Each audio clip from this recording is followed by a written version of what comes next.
양청양청이님께서 올려주신 썰렁썰레입니다. 유튜브로 보시는 분들 구독과 좋아요는 정말 큰 힘이 됩니다. 안녕하세요. 유튜브로 썰렁썰레 자주 듣고 있는 구독자입니다. 저는 2010년도부터 22년까지 12년간 일본에서 생활했습니다. 일본어 공부를 하러 갔다가 요리학교를 가고 취업해서 어찌저찌 하다 보니 12년이나 살았네요. 여러가지 일이 있었지만 요즘 한국에서 가끔 발생하고 뉴스에도 나오는 지진에 관해서 한번 써볼까 합니다. 독학으로만 기초를 배우고서 일본을 갔지만 일본어 공부는 하면 할수록 재밌으면서 너무나 어려웠죠. 그렇게 열심히 공부를 하면서 유학을 간 지 1년. 제가 다닌 일본어 학교는 학기가 끝나면 도쿄 근방에 있는 유명한 관광 명소 등을 선생님과 학생들이 관광 가거나 견학을 다녔습니다. 11년도 3월 11일 저희가 간 곳은 오다이바에 있는 과학박물관. 저희는 오전 동안 그곳에서 아시모라는 이족보행 로봇 시연 구경하고 이것저것 미래기술 같은 것들을 구경했죠. 견학을 마치고 선생님과 몇몇 학생들끼리 근처에 있는 백화점에 있는 스벅에 가서 잡다 한 얘기하고 시간 보내고 있었는데 그렇게 얼마나 지났을까요? 갑자기 머리가 휙 도는 것 같은 현기증이 나는 것 같았지만 이상한 느낌이 들어 주위를 이렇게 둘러보니 다들 지진이 온 걸 느끼고 있었고 평소에 2에서 3도 정도의 지진은 흔히 있는 일이라 조금 흔들리다가 멈추겠지 하는 순간 갑자기 미친 듯이 흔들리기 시작했습니다.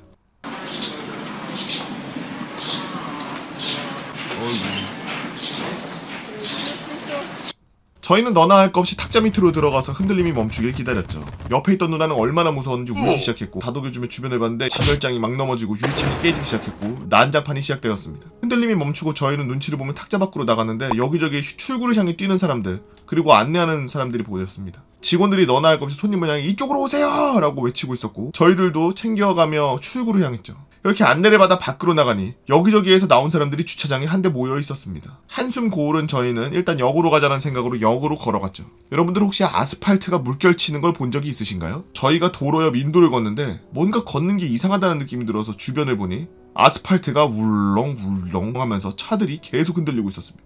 주변에는 화재가 났는지 검 연기도 막 올라오고요. 설상가상으로 하늘이 점점 흐려지기 시작했습니다. 아, 이때 사진 찍어 놓은 게 있으시네요. 도쿄 대지진 이런 느낌으로 말이죠. 걷는 도중에 시야에 들어온 대관람차 높이가 무려 115m의 그걸 보는 저희는 제일 위에 있던 사람 얼마나 무서울까, 나라면 지렸을 때 언제 내려올 수 있을까, 사람이 타고 있긴 할까 라는 이런저런 얘기들을 했습니다. 그리고 근처역에 도착했을 때 저희는 실망할 수밖에 없었죠. 지진으로 인해 안전점검을 해야 된다는 이유로 전철이 멈춰버린 것, 설상가상 언제 운행이 재개될지 모른다는 역무원의 말에 절망 그 자체였습니다. 그렇게 저희는 그냥 걷기 시작했습니다. 그냥 사람들이 걷는 대로 따라가다 보면 도쿄 안쪽으로 들어갈 수 있겠구나 라고 생각했죠. 그때의 사진입니다.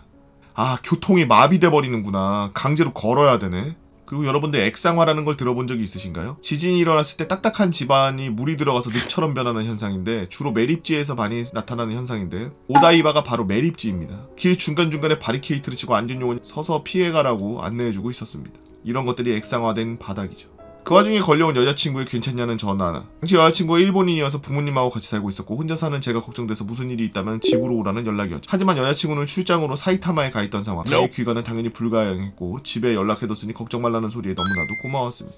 그렇게 또 얼마나 걸었을까 같이 걷던 누나의 아이폰으로 사진 한 장이 날아옵니다. 그걸 본 저희들은 생각했습니다. 아, 집에 가면 족쳤다 이거. 저희가 본 사진은 대략 이랬죠. 다른 반 누나가 보내준 사진이었는데 위의 사진과 비슷한 느낌이었습니다. 아, 집에 가야 되는데 이거 보니까 가기 싫다. 아, 혼자 언제 치워. 물 안 샜겠지 등등의 반응. 그렇게 약 2시간 반 정도 걸었을까요? 저희는 긴자에 도착했고 일단 지하철부터 찾았습니다. 긴자에는 긴자선이라는 지하철이 있는데 역시나 안전점검을 위한 운행 중지. 저희는 운 좋게 근처 건물의 로비로 들어갈 수 있었고 다들 한숨 돌리며 앉았습니다.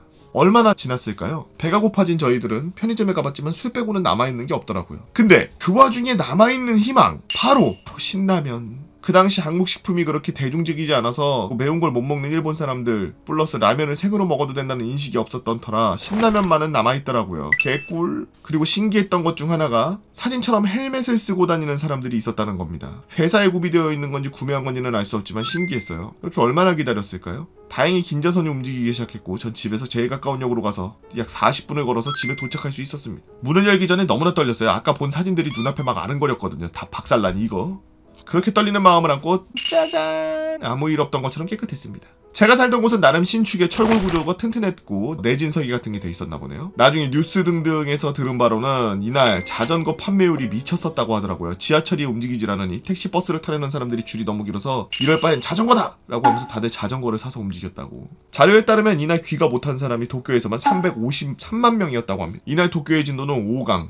진도 5강은 대충 이렇게 설명됩니다. 두려움을 느끼고 대부분의 사람들이 하던 행동을 멈추고 선반 위에 있던 물건이 바닥으로 떨어지고 내진이 낮은 곳은 벽이나 기둥이 파괴되고 동일본 대지진이 그 당시 나이 70 가까이 되시는 분이 처음 겪는 진도였다고 뉴스에 나오더라고요. 시간이 12년이나 지나 지금 생각나는 대로 적어보니 잘 써진 건지 모르겠습니다.